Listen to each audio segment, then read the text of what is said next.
বিয়েবাড়ি আর বিয়েবাড়ি। এবছর যেন আমাদের বিয়েবাড়ি শেষই হতে চাইছে না। হ্যালো এভরিওয়ান, আমি পূজা তোমাদের সাথে শেয়ার করতে চলে এলাম আবারও একটা নতুন ব্লগ ভিডিও নিয়ে।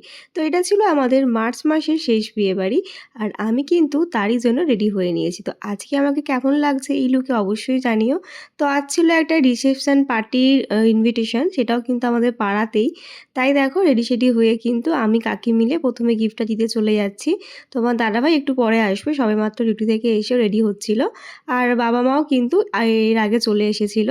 তো যাই হোক দেখো গিফটটা নিয়ে কিন্তু চলে যাচ্ছি সোজা আজকের যাদের রিসেপশন আর কি, এই হচ্ছে আমাদের পাড়ার নতুন আরেকটি বউ। তো এটা হচ্ছে তোমার দাদাভাইয়ের ফ্রেন্ড। তো ওদেরও কিন্তু ৯ তারিখেই বিয়ে হয়েছিল। যারা তোমরা আমার ননদিনীর বিয়ের ব্লগটা দেখেছো সেখানে কিন্তু ওদেরও একটু ভিডিও ক্লিপ পেয়েছো আশা করি।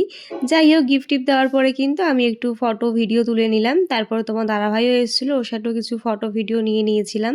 তারপরে কিন্তু চলে গেছিলাম সোজা স্টলে। স্টলে ছিল আজকে চিকেন মাঞ্চুরিয়ান, পনিরের একটা পকোড়া ছিল, সাথে ছিল হচ্ছে তোমার কফি, আর নিচে ছিল হচ্ছে মকটেল, ফুচকা, আইসক্রিম, পান, এগুলো স্টল ছিল।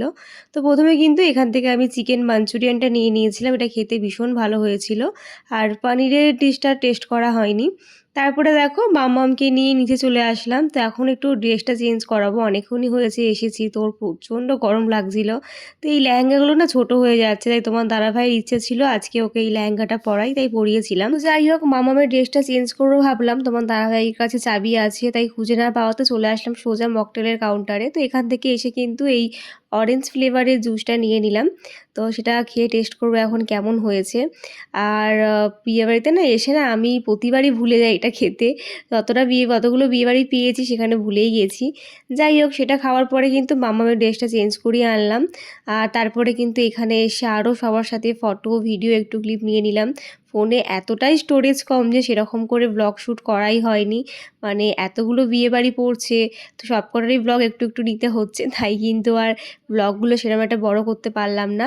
যাই হোক তারপরে কিন্তু মাম্মামের সাথে একটু ভিডিও করে নিয়েছিলাম। এটা মাম্মামের আমার আজকে ম্যাচিং হয়ে গেছিলো সেকেন্ড ড্রেসটা।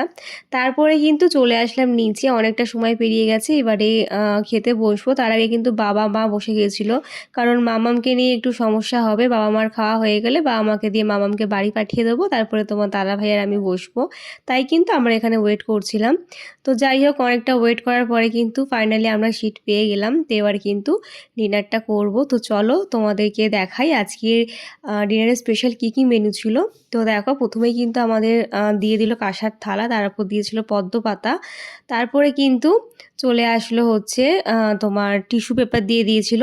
আর চলো তোমার সাথে একটু মেনু কার্ডটা শেয়ার করি। মেনু কার্ডটা কিন্তু ছিল একটা ব্যাগের মধ্যে। তাহলে চলো এবারে খাওয়া দাওয়ায় আসা যাক। তো দেখো প্রথমেই পাতে পড়ে গেল ফিশ ফ্রাই, সাথে ছিল স্যালাড, কাসুন্দি, তারপরে পড়ে গেল কড়াইশুঁটির কচুরি, ডাল মাখনি, তারপরে দিল কিন্তু মেন কোর্সে সাদা ভাত, আর ছিল হচ্ছে তোমার দই কাতলা, যেটা খেতে ভীষণ টেস্টফুল হয়েছিল। তারপরে কিন্তু স্পেশাল মেনু চলে আসলো হচ্ছে বাসন্তী পোলাও, সাথে মাটন কষা। এই কম্বিনেশনটা কিন্তু আমার দারুণ লাগে, আর প্রতিটা রান্না দারুণ হয়েছিল, খুব ভালো হয়েছিল, আমার তো খুব ভালো লেগেছে। তারপরে কিন্তু চলে এসেছিলো চাটনি, পাঁপড়। আর এবারে এখানে কিন্তু একটা নতুনত্ব মিষ্টি দেখলাম, যে মিষ্টিটা কিন্তু অর্ডার দিয়ে বানানো হয়েছিল স্পেশালি হায়দ্রাবাদ থেকে। এই মিষ্টিটা দেখে আসার পরে আর কি, যার বিয়ে মানে রিসেপশন পার্টি, সেই কিন্তু এখানে অর্ডার দিয়ে এই মিষ্টিটা বানিয়েছে। আজ পর্যন্ত কিন্তু কোনো বিয়েবাড়িতে এই মিষ্টিটা আমরা খাইনি। তো এই হলো সেই মিষ্টি, রাবড়ির সাথে গোলাপ জামুন, খেতে কিন্তু দুর্দান্ত ছিল। তো সেটা খাওয়ার পরে কিন্তু চলে আসলাম মকটেলের কাউন্টারে। সেখানে কিন্তু এসে এই জিরার একটা মকটেল নিয়ে নিয়েছিলাম, সেটা খেলাম। তারপর তোমার দাদা ভাই আর আমার দেওর মিলে বললো এই মকটেলটা আমাকে টেস্ট করাবে।